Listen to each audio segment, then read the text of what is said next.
Hello and good afternoon. Welcome to today's webinar, PERM Recruitment 102, Navigating the Visa Bulletin and Other Green Card Trends. Thank you so much for joining us for today's webinar and our final presentation for the month of July. As a reminder, this webinar is being recorded, and we will send everyone a link to download the recording and the slide deck after today's main presentation. That follow-up email will arrive in your email inboxes sometime tomorrow afternoon, so please keep an eye out on that message. If you don't receive it, just let us know and we'll resend it. And additionally, you'll also receive SHRM and HRCI continuing education credits. One more housekeeping item. We encourage you to ask some questions throughout the presentation today. To do so, please use the question function that you see on the right-hand side of your screen, and we'll get to that question during the main presentation or at the very end during the main question and answer session. All right. For those that are unfamiliar with Envoy, for nearly 20 years, Envoy has been on a mission to fix the inefficient, confusing, and frustrating immigration process. Envoy combines expert legal representation with innovative technology to deliver the only platform that makes it seamless for companies to hire, mobilize, and manage a global workforce. Envoy secures work authorization in over 150 countries, has grown 41% year over year, and works with over 1,000 customers. We are particularly proud of our NPS score, which is a testament to the employee experience that we provide. And today we are joined by Louis Massard, a managing attorney at Global Immigration Associates. Louis provides counsel to employers of all sizes across a wide range of industries in obtaining non-immigrant and immigrant benefits for foreign national personnel. He is experienced in leading compliance projects and due diligence initiatives related to corporate structure changes, such as mergers and acquisitions, downsizings, reductions in force, and creation of successor and interest entities. Louis routinely prepares and delivers training presentations to a wide range of audiences, including human resources leadership, recruitment professionals, and visa beneficiaries. Louis, thank you so much for joining us this afternoon. Yeah, thank you so much. Awesome. Before we hop into things, just quickly want to take a glance at our agenda, starting with some global trends, and then hopping into our PERM Recruitment 102 sections. And finally, just a disclaimer that the content in this presentation is not intended as legal advice. For additional information or if you have additional questions, please consult with an Envoy-affiliated attorney or another qualified professional. All right, Louis, let's hop into things. We got a full presentation ahead of us, so let's take a look at today's global talent landscape, starting with the continuing U.S. labor shortage. In April 2019, there were approximately or just over 7.4 million unfilled jobs in the United States, but only 5.8 million U.S. citizens seeking work. And according to sources, this is the largest margin on record. Compounding, in addition to the labor shortage, last month, the U.S. unemployment rate was 3.7%. And this week, I believe they'll be releasing the July unemployment rate. But either way, the unemployment rate is still at historically low levels, and there is a labor shortage. Louis, the reason we bring this up and for our attendees is there are a ton of companies out there struggling to fill key job openings. And as we've discussed in our 2019 Immigration Trends Report, one solution to that is the hiring of foreign nationals. Now, to entice those foreign nationals, we typically see employers offer immigration-related perk packages, which can include green cards. Green cards are a valuable tool as employers compete for talent. So, Louis, I'm curious, what are some benefits of a green card? Right, so that's superior status of permanent residence. Permanent resident status is what we generally refer to as having a green card, right? So establishing permanent residence in the U.S. sets you on a path toward citizenship. And in most cases, green card holders can apply for U.S. citizenship through a process called naturalization within 5 years after having been approved for their green card. Also, that sort of superior permanent resident status oftentimes makes you eligible for different government benefits, including financial aid, in-state tuition for certain students, right? You are now a resident of the United States and a resident of a given state. The permanence that we refer to in terms of permanent residence also means that you don't have to continue renewing your non-immigrant or temporary visa status, right? You don't have to worry about that continuing headache of visiting a U.S. consulate each time your visa stamp is expired during a trip abroad. And in some cases, visa stamps are only issued for 1-year increments, right? So those trips to a consulate can be pretty frequent. And finally, the last couple benefits is that you can actually sponsor another family member, a spouse or a dependent child, for permanent residence when you are just a permanent resident and not a U.S. citizen. So you can impart that benefit to others, other family members. Great. And finally, it affords pretty much perfect job mobility, right? A permanent resident can work for any employer within the United States and aren't really subject to those similar restrictions that, say, H-1B holders are, where a sponsorship petition is required and they have to demonstrate individual eligibility each time. Now, obviously, from the standpoint of an employer, that perfect job mobility may not be, say, in the employer's best interest. So again, that's primarily a benefit that I think that's imparted to the employee and not necessarily the employer. Gotcha. Great, thanks. So we're going to move on to look at some sponsorship trends, and I think these are very interesting. So kicking things off, we see that foreign nationals are eager for that peace of mind that comes with long-term sponsorship that, Louis, that you were just talking about. And additionally, path to residence can be a powerful incentive for employees. And then we're also seeing that employers, as I mentioned just briefly ago, that employers are investing more resources in immigration perk packages.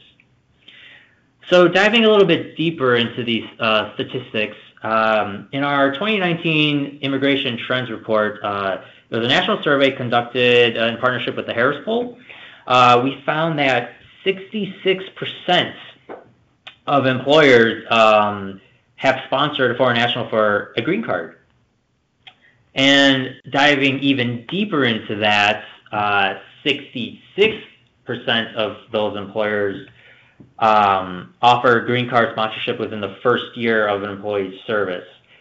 So again, Louis, I think just reiterates that employees, those foreign national employees, are really seeking green card sponsorship, and that employers use them in perk packages to fill some key job openings and just enhance retention of foreign national employees. There is one item that I want to bring up, Louis, and that is, it's been in the news recently, and I'm curious if you can talk a little bit more about it, and that's the Fairness for High-Skilled Immigrants Act, otherwise known as HR 1044. I believe it just passed the U.S. House of Representatives. What more can you tell our audience about this piece of legislation? Yeah, absolutely. So we've received a couple questions about this recently from clients. Effectively, the most prominent feature of this legislative proposal is to eliminate the per-country caps on employment-based green cards. So we're going to delve deeper into the visa bulletin, in more detail towards the end of this presentation. But effectively, what this would serve to do is level out the wait time for green cards regardless of where the applicant is from. So you'll see in the visa bulletin that there are certain country columns. And those country columns within each green card are demonstrate different wait times, right? Those country columns would effectively disappear, And the only thing that would remain are the different green card categories, EB1, EB2, EB3, etc. Right? The outcome of such a change would mean that the severely backlogged countries, say India and China, would experience reductions in green card wait time, right? But then all other categories, right? The categories for applicants who are not currently experiencing such long wait times would increase, right? So it would have really sort of a leveling effect. Indian and Chinese applicants would benefit from such legislation, and applicants from all other countries that are not currently backlogged would begin to experience backlogs. Interesting. And just again, it passed the House of Representatives, and now it's in the Senate. But obviously, it's like, what would you say the odds of that passing the Senate and reaching the president's desk are? It's hard to handicap any sort of legislation. I would say that the likelihood of success in passage in Senate-controlled, a Republican-controlled Senate, I think is fairly slim. I think there is even a likelihood that it would be submitted to committee and perhaps never find its way out. Gotcha. All right, so that's going to lead us into our next section here. And Louis, I'm going to let you kind of take things away from here. So starting with kind of PERM recruitment, and that includes audits, supervised recruitment, and staying compliance. So as we go on to this next slide here. Sure. So there are two distinct types of audits, right? And they won't, when you receive a PERM audit, it won't necessarily be tagged as one or the other. But it's important to remember that you can just generally categorize this in two different ways, right? I think a vast majority of Department of Labor audits are conducted at random, right? So it's an attestation-based system, sort of like when you file your income taxes, you do so, right? And occasionally the Department of Labor will want to check your work, right? The employer's work in the recruitment that they say and certify that they've conducted, right?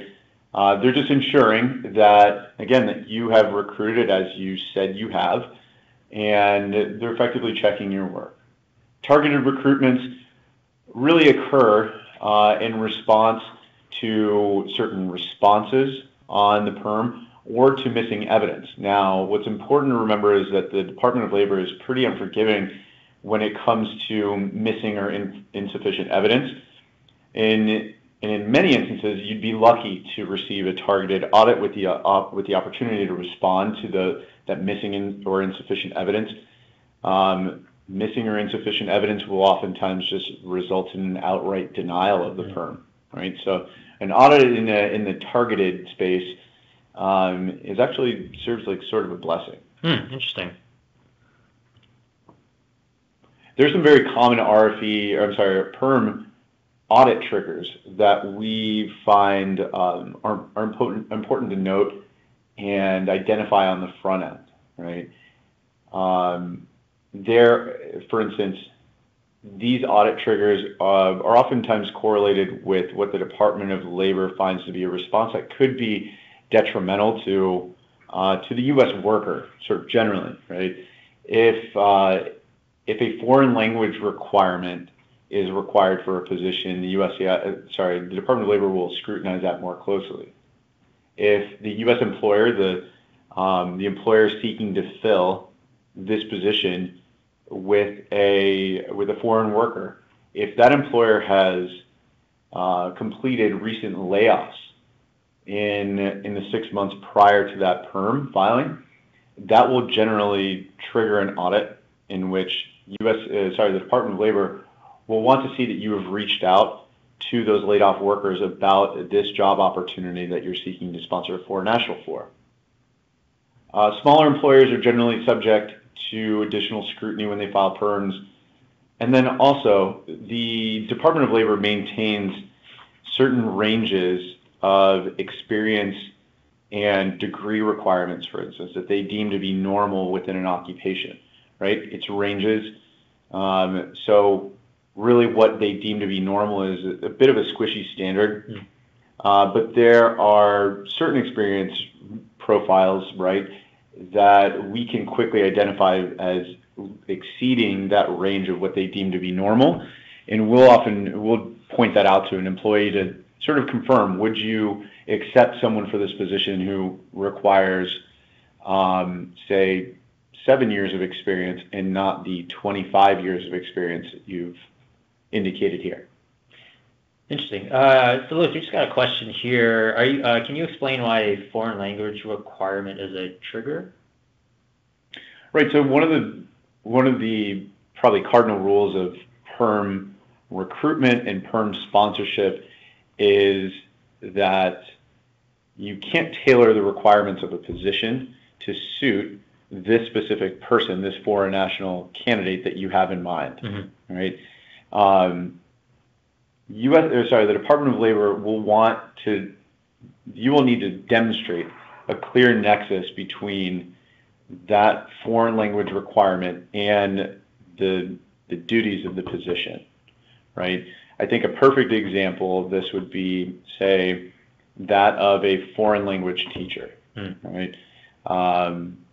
Someone who teaches at a French-speaking school, right, and where classes are conducted in French, right? So that foreign language requirement is oftentimes seen and scrutinized by the Department of Labor as something that puts U.S. workers at a distinct disadvantage for that job opportunity.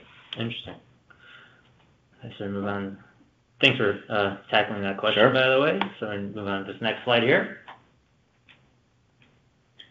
So each audit is kicked off effectively by the receipt of an audit notification letter from the Department of Labor, right?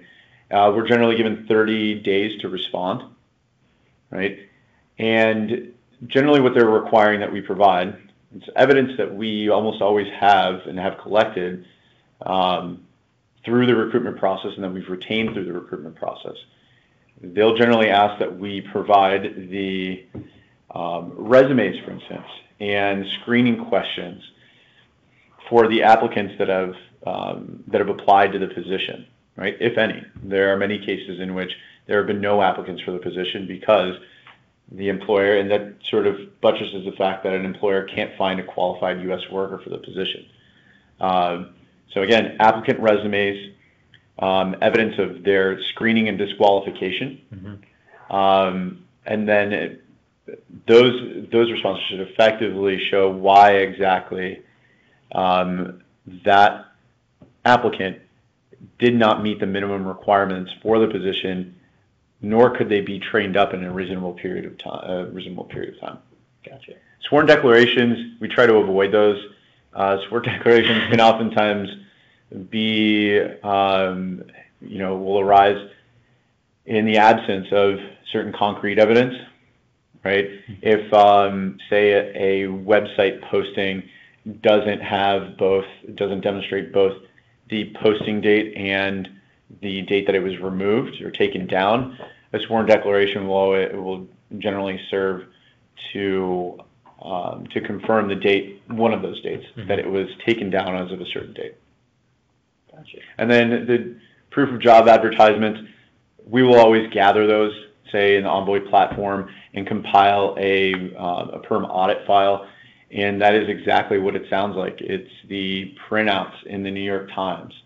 It'll be, in a community newspaper, an actual scan image of the advertisement, like in the Village Voice, right, in the community newspaper. Gotcha. Louis, let's say hypothetically someone's working in a tight timeline. Can they provide this documentation when they submit for certification to avoid an audit? They can't. With the filing of an ETA 99 and a PERM, there is no option that I know of to provide this evidence on the front end. So again, it's attestation based. We provide the Department of Labor with all of the information regarding the recruitment that we conducted. And it's only when the Department of Labor looks to check our work via an audit, that information can and should be provided. Gotcha. And the note over here is that audits can delay PERM application processing times. It will. And processing times really vary. Certifications that are not subjected to an audit. Recently, the DOL were getting those PERMs back within 2.5 to 4 months. If an audit is issued in a case, that sort of swells the processing time by at least another 2 months. Gotcha. But those shift. Mm-hmm. It's constantly shifting and subject to change. I see. Interesting. Supervised recruitment. This is what every employer should seek to avoid, right? And it is when supervised recruitment occurs when the DOL has identified very serious deficiencies in a prior PERM case, and they are now insisting to hold an employer's hand as they conduct recruitment. It's a bad place to be, right? And this is what we seek to avoid, really, for each one of our clients. Supervised recruitment, through that process, employers are required to provide the DOL with drafts of the actual recruitment that they intend to publish, and the employer cannot begin that publication process until the Department of Labor has approved those drafts. Right? This really causes it's a very high level of scrutiny, and it causes major delays. So that's why we're very vigilant in the recruitment that we order for our clients, and then not only that, but in the disqualification of candidates towards the end of that process once all the recruitment forms have run. They'll scrutinize both the recruitment that you've conducted and the way in which you have disqualified candidates for the application, for the position. So what are some practice pointers our attendees can take away for staying compliant? Right. So the very first thing that we'll see for applicants to the position is they'll upload a resume, and then they'll generally complete some screening questions. Right. Employers should remember to consider all applications and resumes, regardless of how they're received. So the way we conduct it is that we have a centralized sort of repository for resumes, and the recruitment that we conduct for our clients, all of it sends, each form of recruitment will direct applicants to this one repository. But say if an applicant for the position stops by your office and drops off a resume for it, you, as the employer, are required to consider that applicant, right, and to basically screen them as if he had followed our instructions, right? Not only that, employers need to remember that only applicants who are clearly and obviously deficient and not qualified based on the minimum acceptable requirements of the position can be disqualified on the basis of just their resume. So say a position, say somebody's sponsoring a position for a developer role, and somebody and the applicant for the position neither has the degree that's required and has been working in food service for for each one of his employment entries. Such a person can obviously be disqualified on that basis. But if there's any question as to whether or not that a candidate is qualified, employers are encouraged really to reach out to that applicant to confirm, even through a phone conversation and certain notes and maintenance of certain notes, that person was contacted and that they can be disqualified on the basis of those minimum requirements. Also, employers are encouraged to reach out to all applicants in a timely manner. So all recruitment must be completed within 180 days from the day that it starts, but employers should not wait until day 150, right? The Department of Labor will deny a PERM if it shows up in the course of an audit, that there was an unreasonable delay in contacting that applicant. That applicant was interested and perhaps found another job in that time, but 150 days is quite a long period of time. Also, employers are encouraged to keep detailed notes and retain all communications with applicants after recruitment ends. So in the course of an audit, it is beneficial, say, for an employer to provide an email in which they've reached out to the applicant and the applicant indicated that he's no longer interested in the position. All right. Sometimes that will make or break an audit.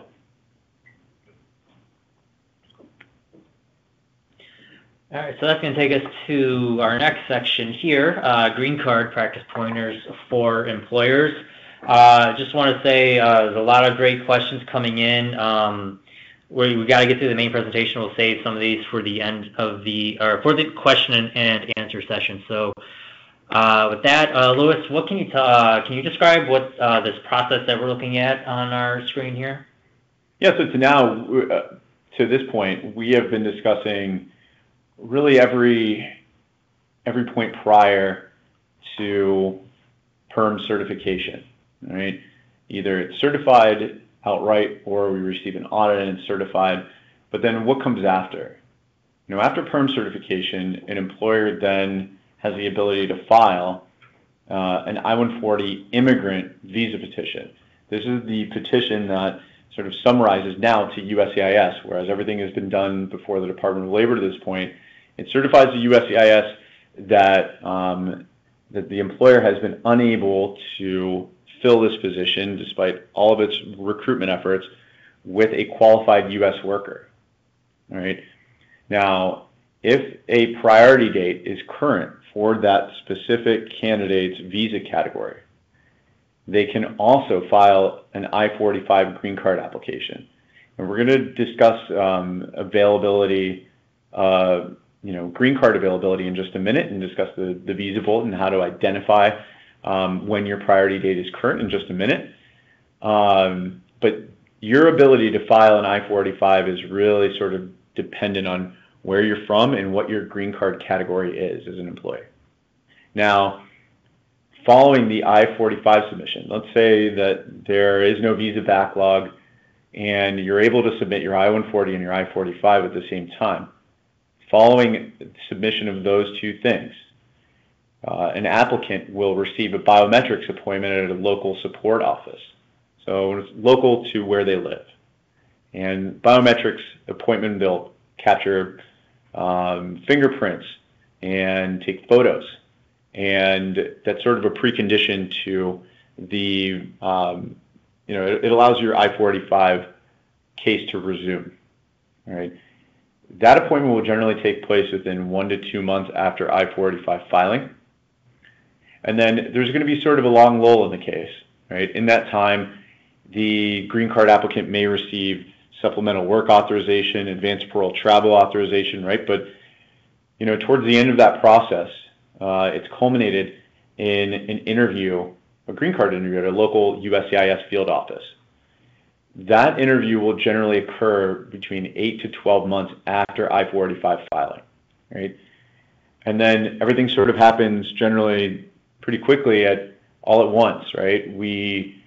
After your interview, you won't necessarily receive a thumbs up or thumbs down at the interview, but you'll generally receive some idea of how it will go, or what the outcome will be.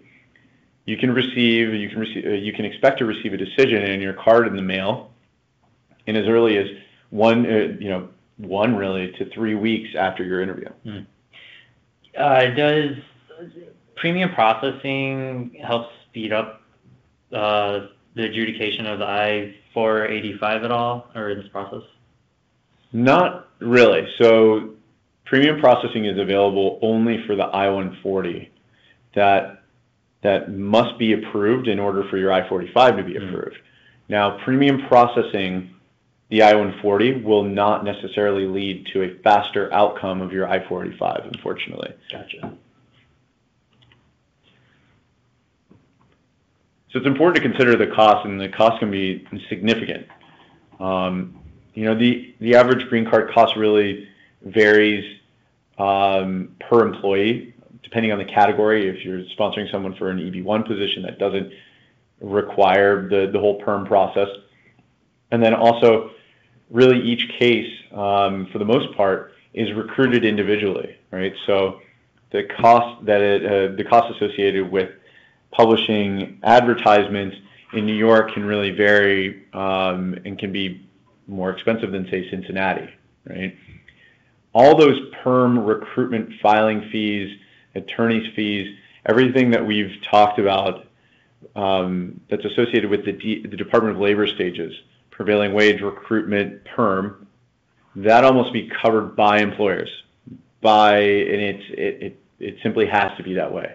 It's a legal requirement. But then the USCIS stages of the case, the I-140 and the I-45, those expenses and those fees can legally be shouldered by the employee. And Lee, that leads into this next statistic that I want to share. This also comes from our 2019 Immigration Trends Report. And we asked survey respondents what green card costs does their company incur, and found that in 2019, 80% of employers covered all associated costs of sponsorship. So again, just to reiterate what Louis just said there, that there are companies do things differently. And Louis is going to bring us to our final slide for this section here, just setting expectations for employees. How do we wrap up this main section here? No, I think the folks who are, for instance, on this first topic of visa wait times, if you are seeking to hire, or you currently employ, say, someone from China or from India, I think they're always aware of how long it will take to be able to even submit a green card application. So a lot of them are cognizant of that. I think it's sometimes that knowledge doesn't necessarily extend to employers, right? And they're oftentimes shocked to hear that it can take 14 years for an Indian green card applicant to be able to simply apply for a green card. Now, what can employees do while they wait?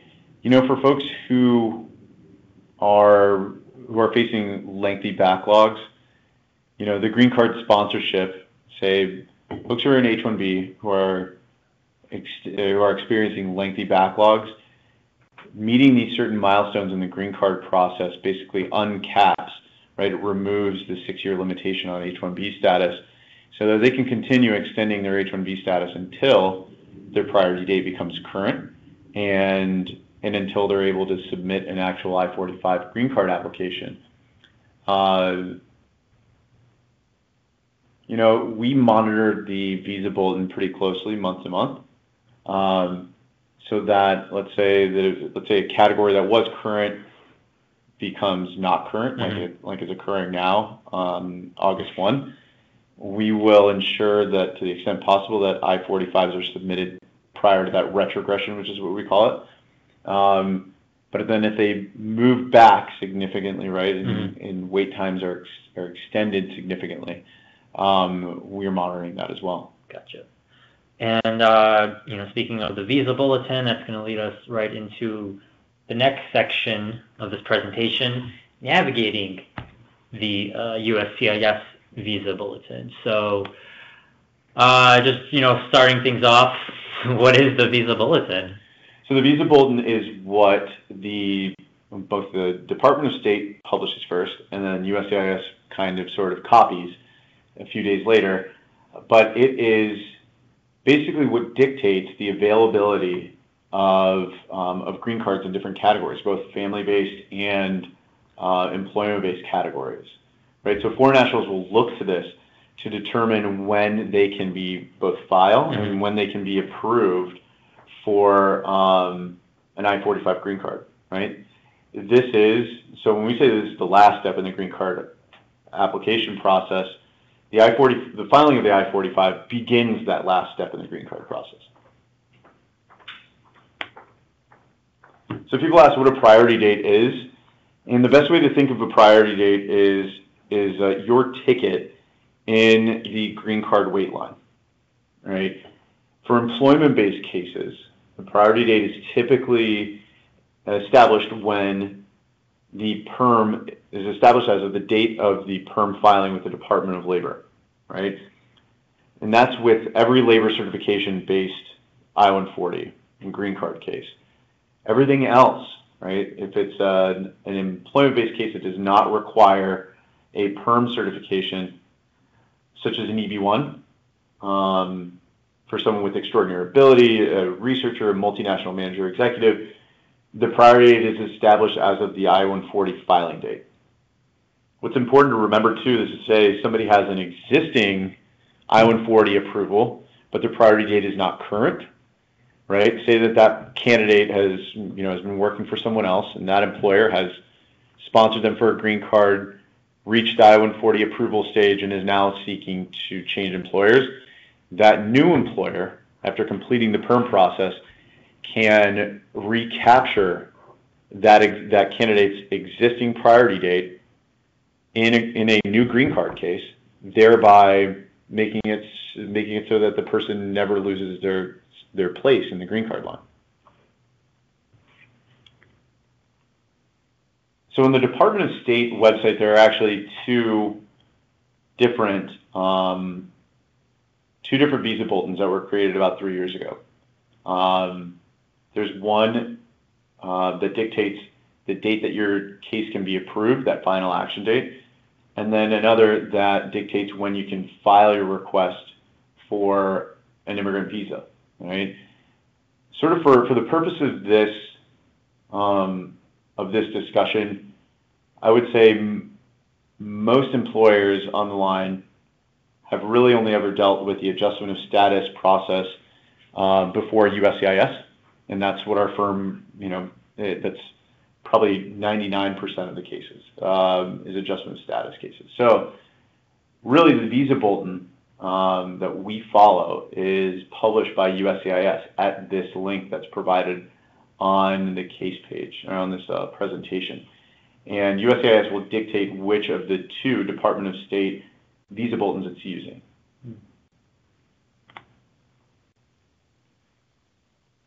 So step one is really just to make sure that you're looking at the correct visa bulletin, right? You can do so by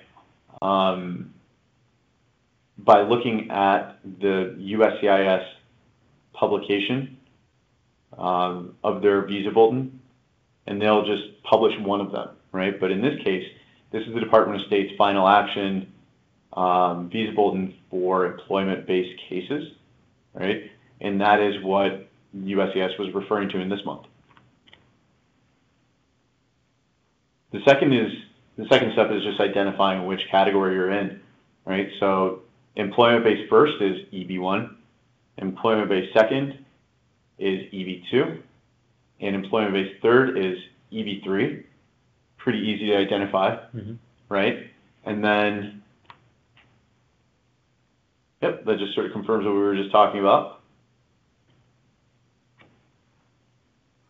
And then step three is finding your country of chargeability, which is determined generally by your place of birth in that top column, and finding the visa bulletin date that corresponds with your case, right? Now, if your priority date is earlier than the date listed on this visa bulletin, then you can file your I-45, right? So in this example, an Indian EB3 green card applicant with a priority date in 2008 can file and be approved for their green card during this specific month. This is published monthly, yeah. But if it was July of 2010? If it's July of 2010, our best guess would be that that applicant would be able to apply and can expect to apply for an I-45 or submit an I-45 within about a year. Now, the movement, when I said that this is published monthly, when we look at this next month, these dates will not necessarily move forward by a month. They may not move at all. They may move backwards because this visa bulletin is really sort of a matrix that reflects the demand for a green card within different categories with the applicable per country limitations, right? So it's all dependent on demand within a certain category and when. Gotcha. Just one question before we move on to the next slide. What category do H-1Bs fall in? So they could fall into any one of these categories. Gotcha. All right.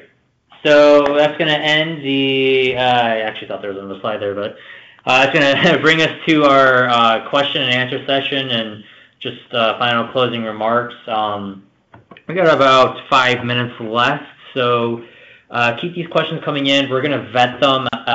We're going to vet them to ensure that can't answer any super specific questions. So while we're doing that, just of course want to remind everyone that we got 2 webinars next week. One of them on August 6th is a rerun of our 2019 mid-year State of Immigration, and then next Thursday, August 8th, we're going to talk about the P visa. That's going to be a really interesting one.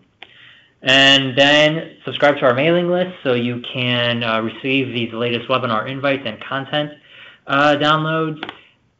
And then finally, we have SHRM and HRCI continuing education credits. So if you want to take a second to copy those down, again, and as a reminder, they will also be emailed tomorrow afternoon. So, Louis, I'm just going to kind of switch over here so we can take a look at these questions. Just give us 1 second to take a look at some of them. So I see a question here that says, we can disqualify candidates if they are not a U.S. citizen. Is that correct? Are there restrictions on how we can ask the candidate this? You can disqualify candidates who are not U.S. citizens or permanent residents of the United States or other green card holders.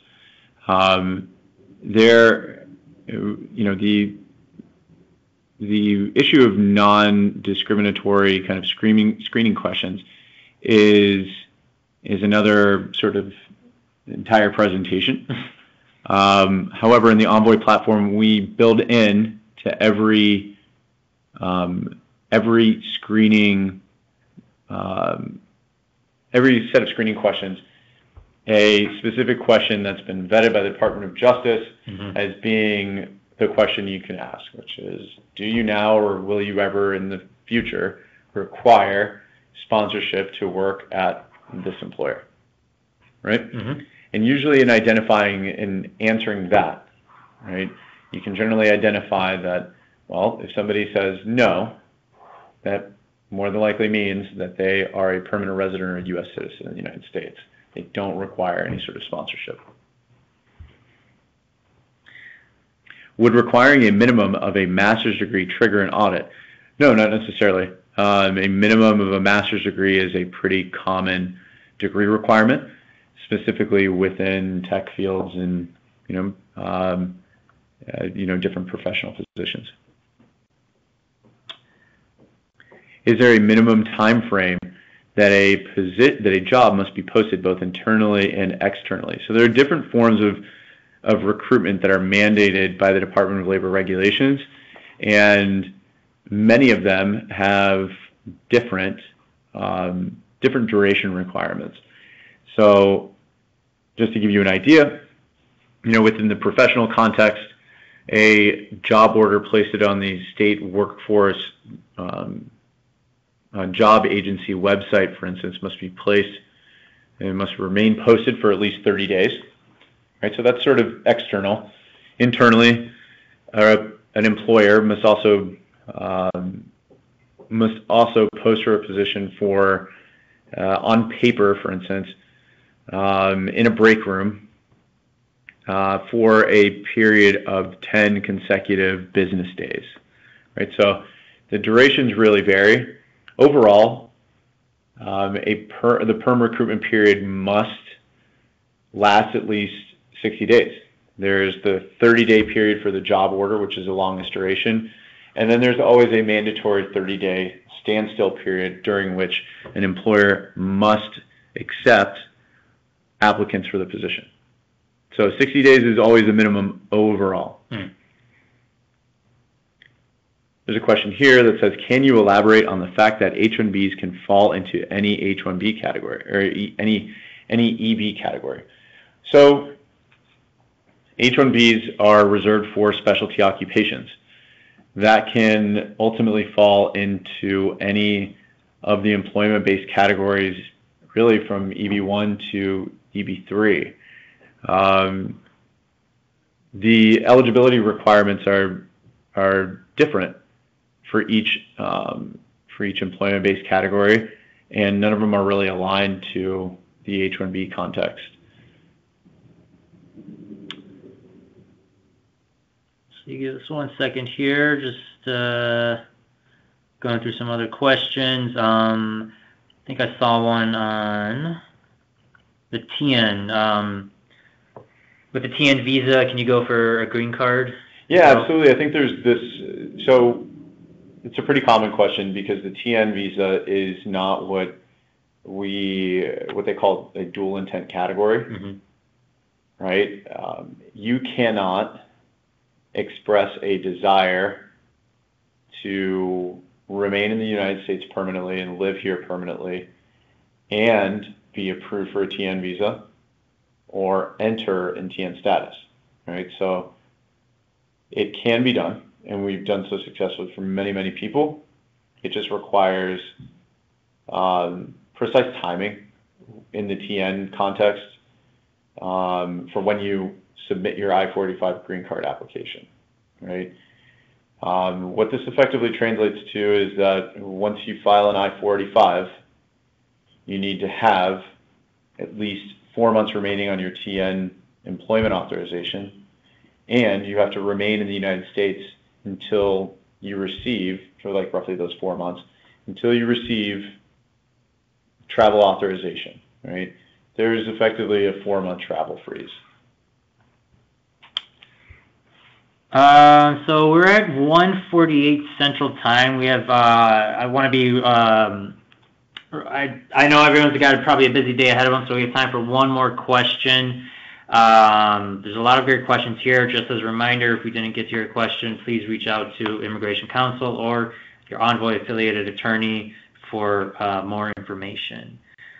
So this last question, if we receive no resume, we don't receive any resumes for PERM recruitment, will that be cause for an audit?